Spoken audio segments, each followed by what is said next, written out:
Welcome to Beyond the Storm. I'm your host, Salena. This week's guest is Bri. Bri comes to us with a story from her childhood of dealing with her mother's pharmaceutical addiction. She had a father who made a lot of choices in her childhood that really affected her, in not such a positive way. And she's going to really dig in and tell us a little bit of the story about her childhood. Bri also struggled with her own addictions as she became a young adult. And so I'm really excited to sit down with Bri and have her share her story with us today. So let's all welcome Bri. Thanks for being here. Thanks for having me. Yeah, I'm excited to hear your story. I'm excited to tell it. Yeah. So let's jump in and tell me a little bit about, you shared about your mother. Mm-hmm. So let's jump in with that relationship with your mom. So I was blessed to have a mom that was able to stay at home, right? My dad worked. She was a stay-at-home mom. She was head of PTA. She did all the things for me as a kid. But she also she's a medical phenomenon. I mean, this woman has had parasites from third world countries. The doctor's like, "Where have you gone?" And she's like, "I went to Applebee's." So she's a medical phenomenon, so she's always been on some form of pain management. And the doctor that gave it to her really gave her a lot of it. So I saw somebody have to wake up and get right to be able to function. And that's just kind of that's what I knew growing up. Give me an idea of the age and the year. What are we talking about? Are we talking about when opiates were just being handed out like candy? Are we? Yeah. I mean, as far back as I can remember, the only time I ever remember seeing my mom not on any type of pain management or illicit drugs. I was in high school. I was 16. Okay. Maybe. Okay. Yeah. And so how did that affect you? I didn't think it did. Until I got clean and I started to kind of understand my past and understand how things have been held my whole life. And it taught me what normal was, and that was just something that we had to do in order to live and be okay. And it made me okay with just having pain medication around all the time. It wasn't a big deal for me to be like, "Mom, I'm cramping," and her be like, "Well, here's a hydro." Mm-hmm. It was just normal. Right. It was just medication that she used for her everyday management. Yep. So there wasn't any, there was no warning of what it was going to create. And I don't necessarily know that she knew any better either. You know, we do the best we can with what we've got. I don't think we did back then. No. I don't think we ever thought of it as this was going to develop into a problem. Yep. Yep. And, looking back, it developed into a problem for my father too, because when I was probably around 10, he started stealing her pain medication. So she would go 2 weeks out of every month really, really sick. And I didn't know why, but... So he was using as well? Yeah. Okay. Yep. Again, he was pawning it off on, I'm in pain. Mm-hmm. But yes, ultimately he was using. Okay. And then you shared a little bit about the relationship you had with your dad and the choices he made. Yeah, I was a daddy's little girl growing up, and he owned his own insurance company. He sold life insurance, health, all the things. His partner was his best friend, and my father has mafia ties, and there was a deal gone bad with these two brothers inside of the insurance firm. And my dad was told, you either take the fall or we kill your daughter. And I've been kidnapped. I've been held under the tunnels, under West Bottoms. It was... So go into that and tell me a little bit about that. How did that happen? I don't remember. And I don't know if I don't remember because I haven't worked through that completely yet, or if I just truly will never remember. Mm-hmm. How old were you? 13, 12. Wow. and it was just at that age, it was just something that happened, and we just keep moving forward. I don't. It Do you didn't. Do you remember how it ended? Do you remember how? One of my godfathers found me. I just remember being carried, and everything was okay.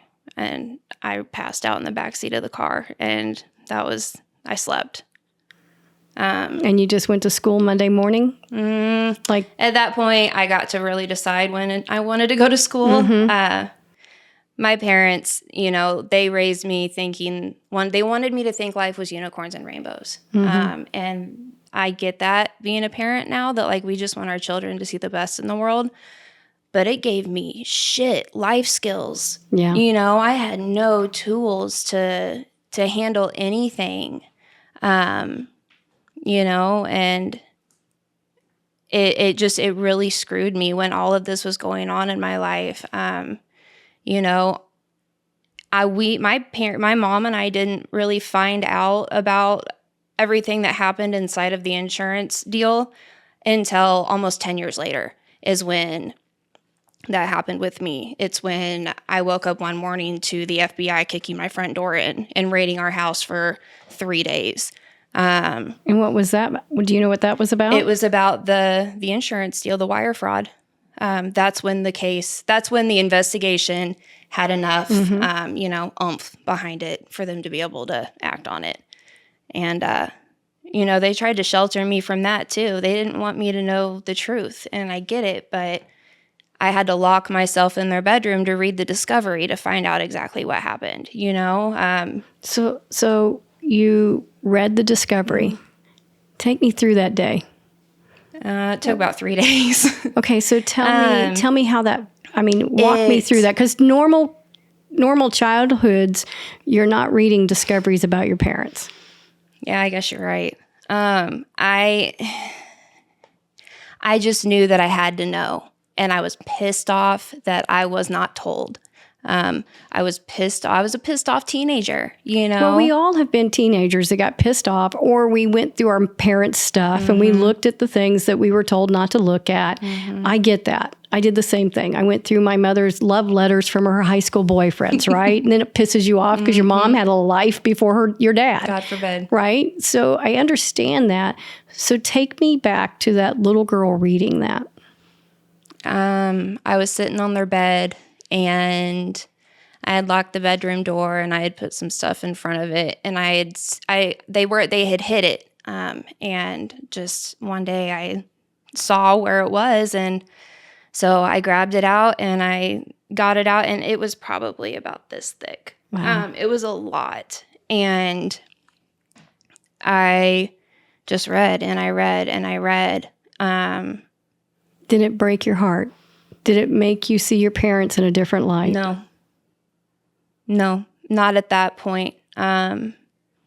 Because I think part of me knew that this wasn't my dad. That it was like, not the dad you knew. Yeah. He was forced into this. And it was quite frank. It was life or death. He was doing this. I was angry. I was real angry. Yeah. They aired his court hearing on all the news stations. Fox 4 Problem Solvers did a thing on him. It was a big ordeal. There were death threats. My mom and I had to move up to Chillicothe for a while to get out of the city. I had to drop out of high school. I did end up going back and graduating, so I am proud of that. But it was it was life altering, especially for, I was 13. We had to walk him into the front doors of the Federal Transfer Center in Oklahoma when I was 16. And he didn't get out again until I was pregnant with my first son. How many years? He did just over 7. Mm-hmm. In federal prison? Mm-hmm. Yep. And so how do you think that impacted you as an adult? Do you think that contributed to your struggles through addiction? I think that it gave me a distorted view of what was okay to do and what wasn't. You know, I wasn't afraid to get pulled over by the cops. Until things started happening to me, and then I was afraid to get pulled over. Right. You know, I was just exposed to a lot so young that I wasn't scared. Well, you'd been exposed to so many things that trying to figure out what is normal and what was normal for you were two different things. Mm-hmm.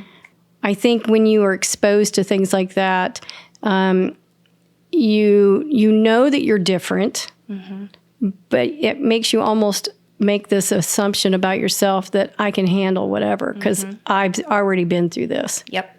Yeah. Yep. Nailed it. So how did that impact you, and how did that play going forward? And during this time, how was your mother managing with what she was dealing with? So she is actually a little part of my story too. She is now clean. And she's off everything because she went on to shoot heroin, right along with me. But she's clean now. I'm glad to hear that. Yeah, I'm glad to hear that. It took some, work, but she's clean now. Let's go back to where, because that's not normal either. Mm-hmm. Moms and daughters shooting heroin are not normal. Mm-hmm. So Dad goes to prison. Mm-hmm. So where does that take your mom and you stepping into the addiction struggle? How does that happen? So it broke my mom. Absolutely. Broke her. I can understand that. And I kind of had to pick up the pieces, and we managed. We managed. I ended up, trying to live as much of a normal, 20-something-year-old's life as I could. I got involved with a guy that I knew from high school, and we had a duplex, and I had already had Riker, my first son, at this point. And we were just your average little hippie, 20-something, new family. And I don't remember how it happened, but we ended up selling weed, which turned into selling coke, and then that obviously had to turn into doing coke.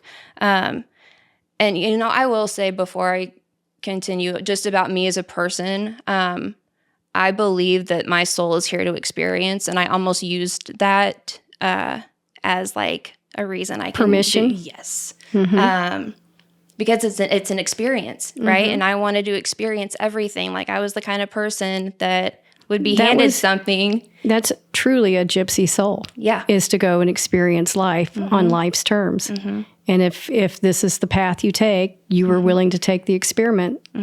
Yep. And I'm willing to learn all the lessons from it too, because everything in life is a lesson. So just keep that in mind as I tell my story. That's your personality. No, that's your personality. Good information to understand your personality. So it was, hey, do you want to try Coke? Yeah, I do. Hey, do you want to try some crack? Yeah, I do. Didn't know that I was working at North Kansas City Hospital at this time, trying to be now I know, a functioning addict. I would take an 8-ball of powder with me to work and do it throughout the day. And then I'd get home and I'd rock up an 8-ball, and work on patient files. Like it was insanity. It was so unmanageable. Around that time we started smoking oxys. That's when, that's when that demon really made its presence known. From the stimulant of cocaine to then switching over to an oxy. Ooh, and I loved mixing them. So you were speedballing? Oh, all the time. Yeah. Okay. All the time. I would get off work and he'd be downstairs doing his deals and meeting, whatever. And I'd get the kids to bed, go downstairs, and there'd always be a piece of foil with a blue pill on it waiting for me. And one night it was a piece of foil and a black blob. And I was like, what the fuck is that? What's this? What is this? And he's like, it's opium, babe. He's like, do you want to try it? Like, obviously. Right. And I had smoked opium before. I know what it smells like, tastes like, smokes. I know all these things, and it was not that. But I was still very naive, and, he wouldn't hurt me. He wouldn't lie to me. Why, but he knew I would have fucking killed him if he told, if I knew what it was. And I was hooked. So share with my audience, because my audience won't know all of what you're experiencing. So share with them exactly what you were dealing with. So I went from smoking oxys to which, and I don't know why in my brain I think that's not as bad as smoking heroin, but for some reason you become a real addict when you cross that line. The word heroin brings so much to it. We've been raised in a society that heroin gives you a vision of something where pain medicine doesn't give you that same. Yep. It's a pharmaceutical versus it's a street drug. Yep. So there's a stigma associated with it. Yeah, there absolutely is, and it's a hell of a job to try and break it too. So that's where I was off to the races, and that started a 10-year run of hell. I was on the news. I was manhunt status for a while. I robbed a bank. I'm sure you could still look it up. It was a lot, a lot of life packed into 10 years. So what happens that you end up robbing a bank? I mean, where are you at in your addiction that one day you wake up and you say, I'm going to go rob a bank today?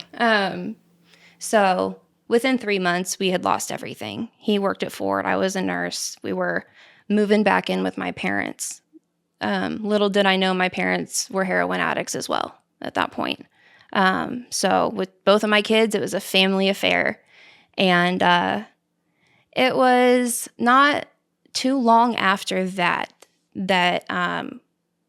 my youngest's father, the man that I went through my addiction with, he, the episode of Family Guy where Stewie's like, ooh, a piece of candy. Okay, that was him with any form of identification, right? Passports, credit cards, checkbooks, all identities, the things. Yeah, he was into the identity fraud. Oh my goodness, yes, he was. And there was an account that we had used already, and it was to the point where we probably shouldn't use it again. But we were sick, and it was the sun was starting to get lower, and we were starting to panic. And he was like, "Just do it again." And I'm like, "Okay." When I go to prison for this, I'm going to tell you I told you so. And so we pull into the drive-thru at the bank, try to get some money. They say your account is flagged. All transactions need to happen through the lobby. It's like, okay, well, I'll come around. And I was like, can we go? Can we please go? And we were gonna go. Nothing made you go, ooh, something's wrong. Everything made me go, ooh, something's wrong. But I couldn't convince him of that. And he was behind the wheel. But we ran out of gas in the drive-thru. Oh, man. The gas gauge didn't work on the car. So we pushed it to a parking spot. I'm smiling. I'm not laughing at this. But everybody that has watched my podcast knows that I had a son named Stephen. That was a Stephen. Because that kind of crazy crap happened to Stephen. Oh, yeah. It was just another Tuesday. Right. Yeah. So he's like, just go in and at least get the check and the ID back. And I'm like, you are insane. But okay, I will. By any means, we were going to make this happen. And it's what I call drug drama. You guys were in the middle of the drug drama. Oh, yeah. Yeah. Yep.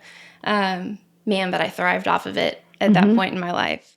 So I go back in there and I tell the teller, hey, my aunt's going to meet us at her bank to cash the check. So I just need the check and my ID back. She said, well, my manager has it. Give me a minute. He'll be right with you. And I know what that means. So I said, I'm going to go grab my phone out of the car. And I went out there. I said, give me my phone, give me my wallet, give me my drugs and my cigarettes.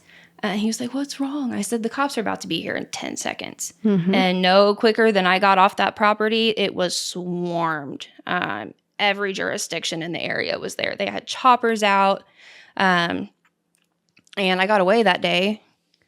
But before the warrant came out for all of that, they did pick me up and interrogate me. And they interrogated the shit out of me. Where was this, in Clay County? This was, yes, it was Okay. Clay County. They took me to Shoal Creek. Yeah. They don't play. No, they don't. And remember, my dad had already made a name, right? Yeah. So you weren't going to catch a break. No, oh, no. They made it their mission to, in retrospect, they made it a mission to save my life, is what they did. Sure. And it worked, but no, they were out to get me. So, interrogated me. They let me go after like 23, right before the 24-hour mark. Yeah. And everything was hunky-dory for a little while until at this point I was living at my parents' house, sleeping in the unfinished basement on a trampoline. Don't ask me why, because I had a bedroom. Just, I guess it felt better in the dark, you know? Yeah. We wake up to my parents at one part of the trampoline, the head or the foot, I don't know, and they're bawling. And I'm like, what is going on, They're like, you need to turn the TV on right now. And I turned the TV on, and it was my face. They had a warrant out for me, and no quicker than the news was over was I out of the house. Right. It was, okay, time to pack my bags and kiss my kids goodbye. It's time to go on the run, because I can't be sick. And that started a 9-month run on the run. And I'm sure that had to break your mom and dad's heart. I don't know. I know that it did, but they were heroin addicts. They were afraid of what was happening too. Or were they upset that you were bringing trouble back to the house? No. No? No, Okay. because my dad made enough trouble for himself. Okay. He was known as Pops in the streets. I mean, it was Mom and Pops. My parents were. They were the street parents, and they wholeheartedly brought that onto themselves. That was not my doing because I hated it. So you were on the run. Yeah. Yeah. And at some point, they took you into custody. That's what happened. I missed my court date. No, that's not what happened. But I don't remember, I guess, the first time that I got arrested on that. That doesn't surprise me. At all. I can't remember all the time Stephen was arrested, nor would he. Yeah, So, I do remember sometime down the road, I had a warrant out for a failure to appear, obviously, because who goes to court? And my parents were worried they were going to scoop me off the ground dead. Yeah. So they called the bondsman, and bondsman kicked in the door of the house that I was at, and I woke up to 2 Glocks to my head. Get up, bitch. So Time to go. So they did a revoke on your bond. Yeah. At first, the first amount of time that I spent locked up on this case was a little over a year.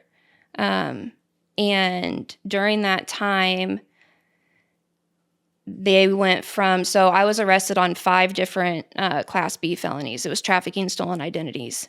And the first offer that I got was 5 or 9 years on all 5, ran consecutive, so 45 years.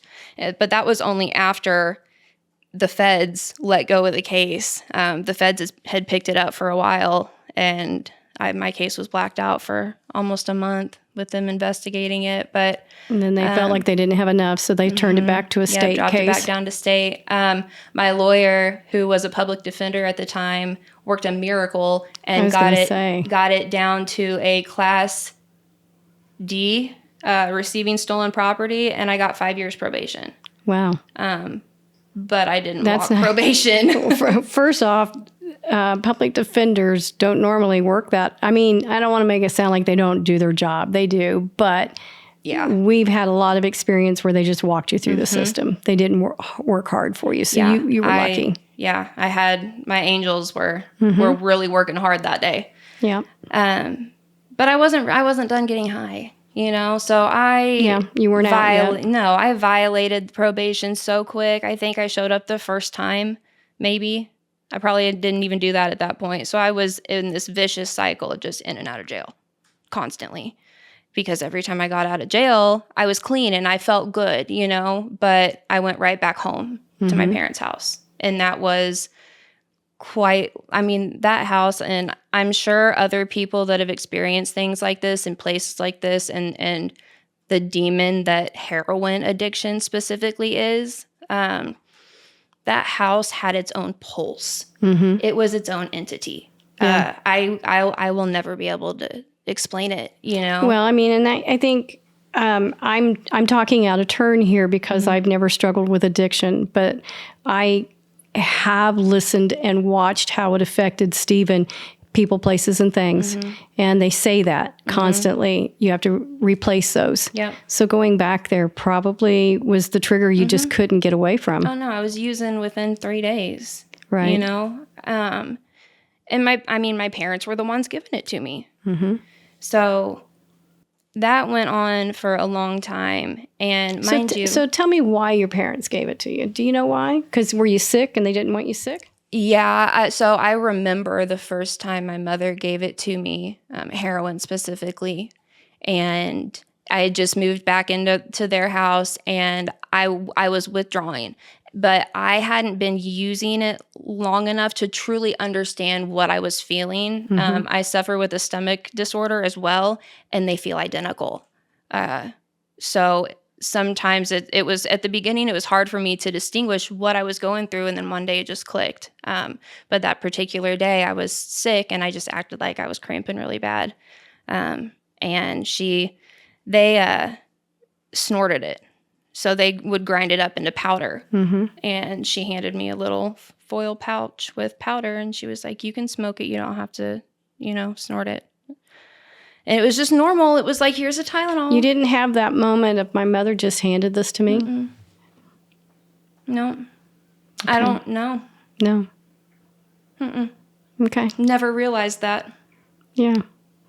Yeah. I'm putting myself in your shoes and seeing that for, for what that would feel like. With my 2 kids in the living room.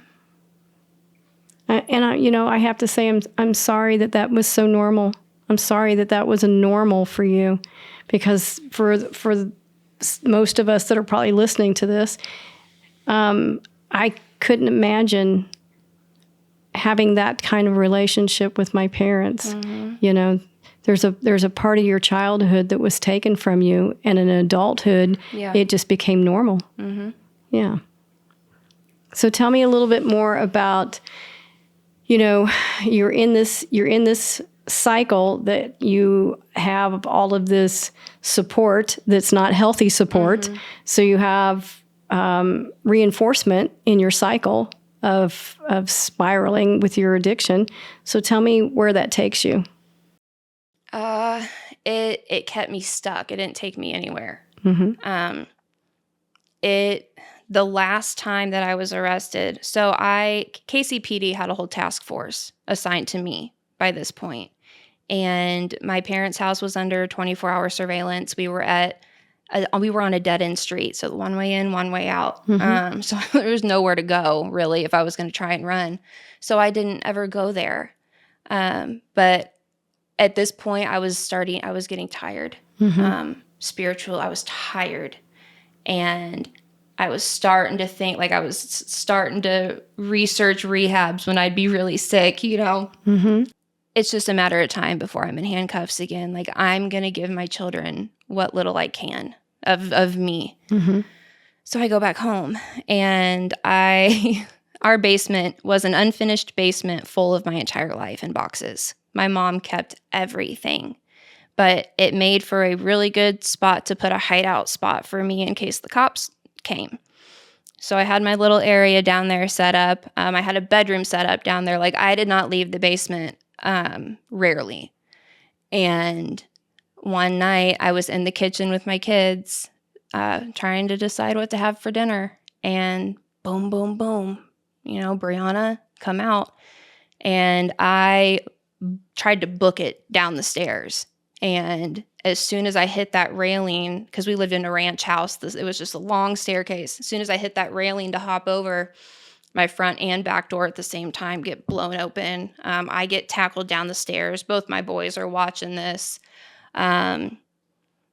And that was the first time that I had felt any kind of surrender.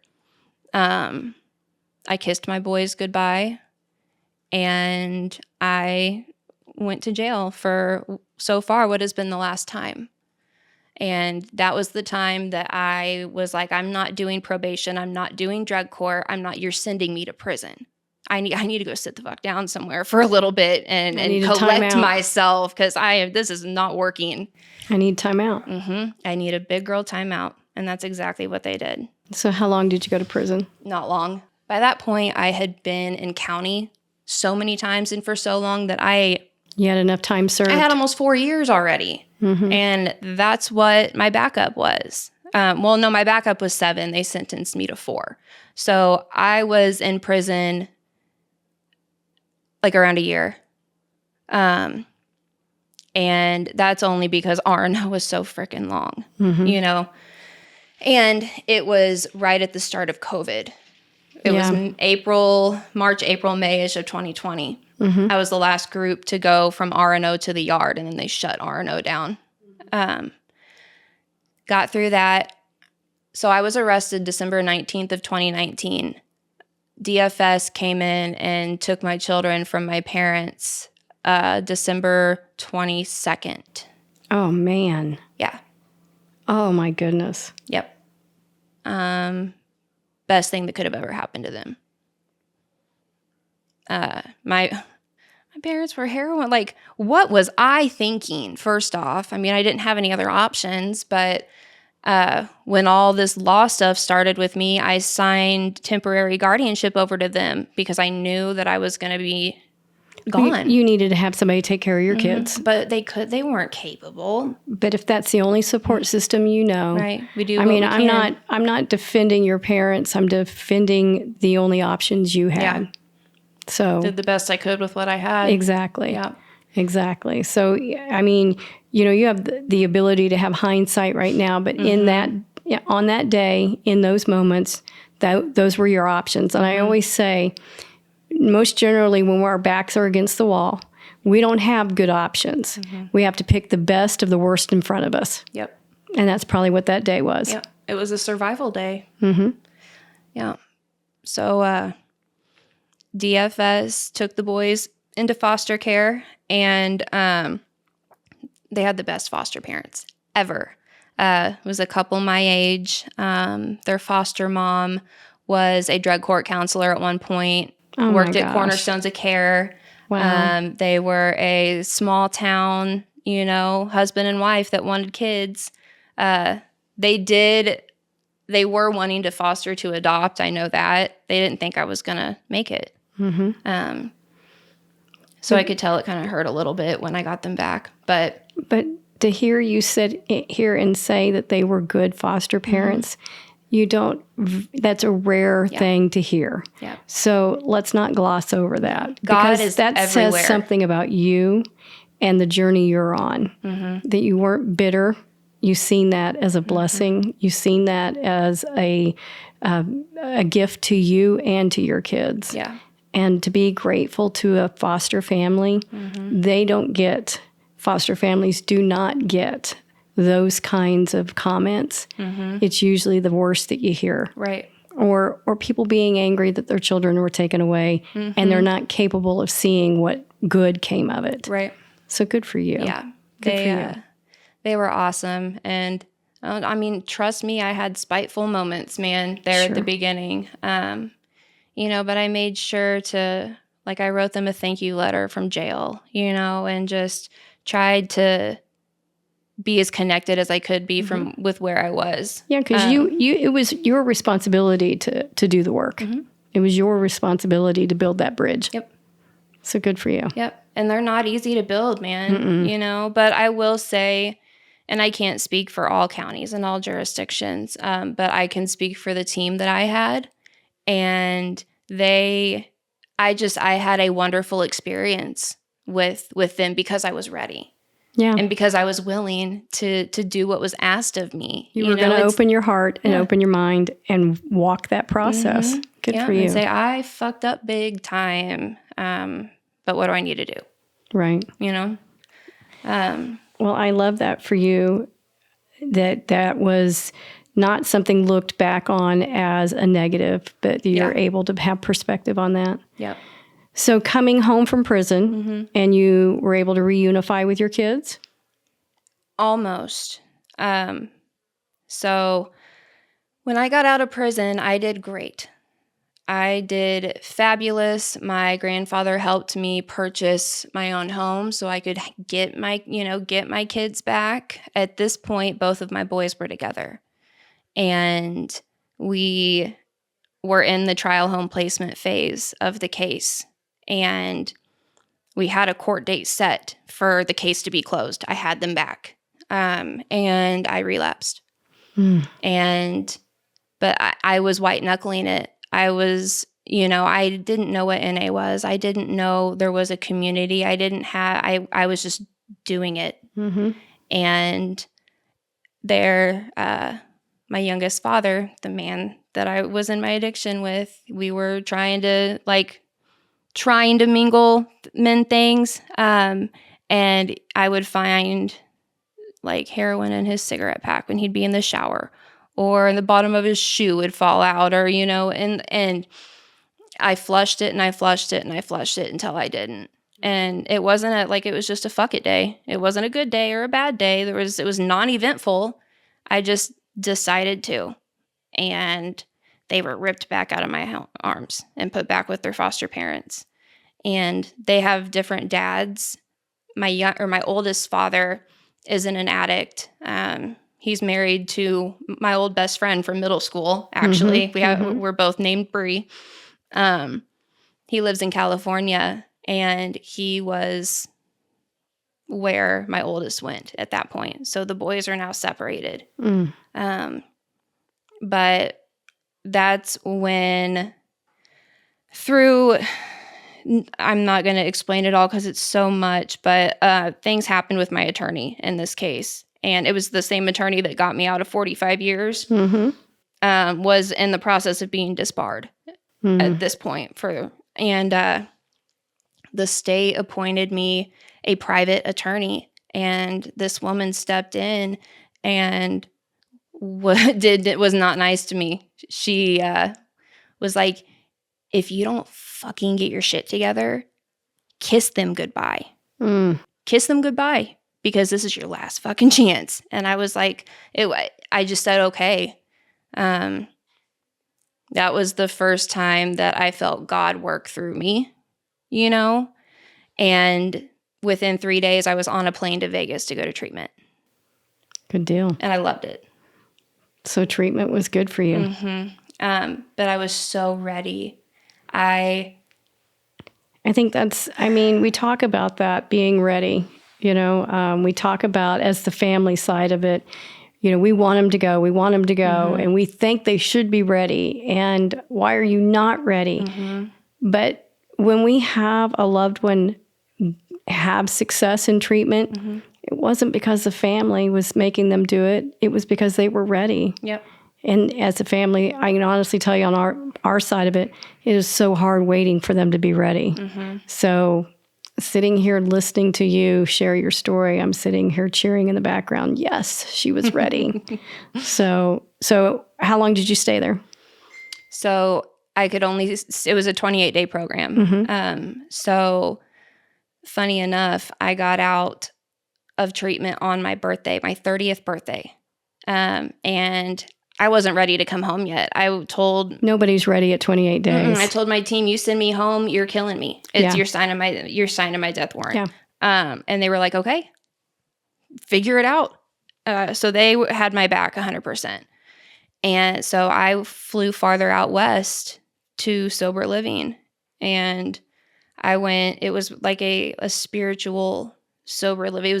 I was perfect. I mean, my God worked through this season in my life, man. It's insane looking back when I can actually see all the little times that wow.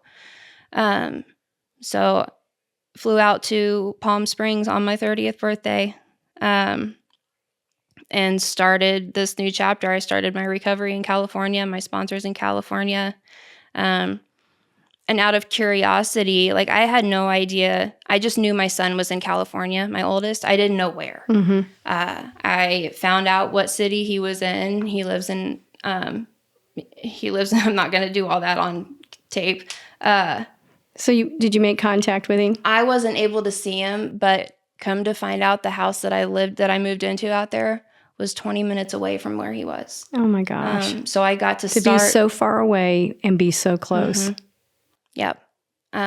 So now every time that we go visit him, I get to see my sponsor. I get to go to my home group out there. You know what? Things work the way they're supposed to work, right? Mm-hmm. You know, for me, I can imagine I'm in that same area. So if I'm driving down this road, then my loved one's probably, my son or whatever, has probably been down this road. So it's probably very, you know, a warm feeling to be that close, even if you couldn't go visit at that time. It was really hard to come back.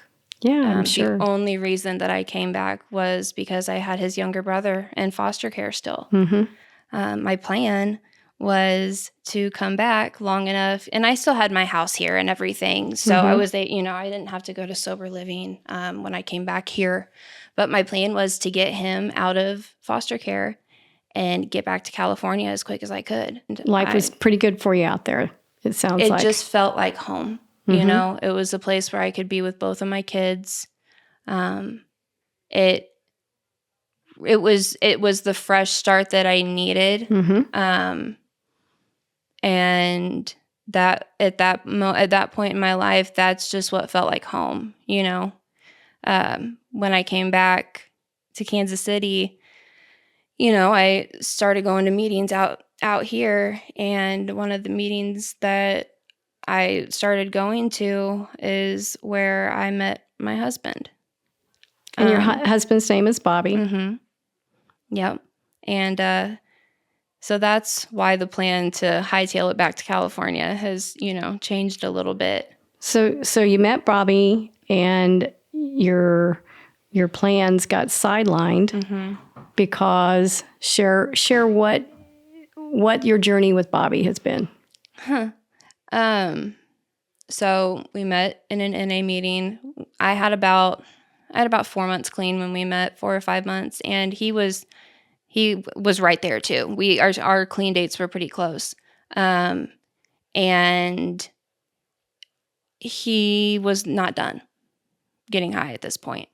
And I had a long enough chunk with the real him, you know, before that first relapse, to where I knew what I knew him. I knew who he could be without drugs. I knew what I was holding on for. And he put me through the ringer. He did. There were multiple relapses. I've seen him take my toilet apart trying to grab his drugs that he flushed down it.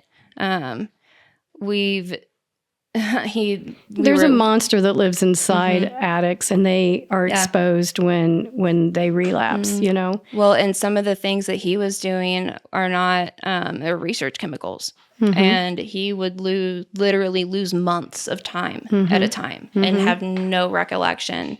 And, you know, I've told him stories about the way he's been towards me and the things that he said. That psychosis is so real, though, right? Yeah. The psychosis that grabs a hold of them. We experienced the same thing with Stephen. Is in that psychosis, they just lost all frame of time, and it's not even them, right? So tell me, how long have you been with Bobby now? Oh gosh, it's been 4 years. 4 years. Okay. Yep. Okay. Yeah. And so, share with me, you know, how long was he struggling with relapsing? He had about the first year and a half. We had 4 relapses. He got clean. How did you manage that with you being in early recovery? How did you manage dealing with, because a lot of times, I mean, in reality, usually one goes out, they both go out, right? So how did you manage that? I think my ego helped, honestly, because I'll be damned if I'm going to be that statistic, or if I'm going to be, I knew she'd just, I knew she'd relapse, or I knew she couldn't do it. Nope. It, my ego helped fuel me. Good. Also, when I was in treatment, my father died of an overdose. And it So the fueled mortality, something. the mortality of understanding how you think about, oh yeah, we could die. But until you have somebody close to you like that die, it's always somebody else. It's not you. Yeah. Or it's not your loved one. Yeah. And I watched heroin completely take his soul. I mean, my dad had no fight in him. He didn't want to. Right. And I was so angry at him because of that. How dare you? And how dare you allow your wife and your daughter to go through this? You should have protected us. That's the hurt little girl in me, that still says that stuff and still believes that stuff. But your heart's still broken. It is, but it's healed enough for me to know and to understand, like, genuinely, unconditionally, that he was just sick, and my dad would have killed somebody if they were contributing to what his family was going through. He was your protector. He was, and I was really mean to him in my addiction. And even when I was a teenager, I was just a brat. And I don't know of anybody in active addiction that's, fun to hang out with. Oh, no. Okay. I mean, I communicate with a lot of moms. None of them are saying their kids are, going out of their way to be respectful to them when they're in active addiction. It's just, I always tell everybody it's, you become a duck and you let the water roll off your back as a parent, so give yourself a little break because we love our children and we'll do whatever we can for them. And our children are going to be ugly to us when they're in active addiction. It's just part of it. So you and Bobby have managed to come through the struggle of active addiction. You stayed clean. He had few relapses. Where are you guys at today? What's going on with you today? Oh, man.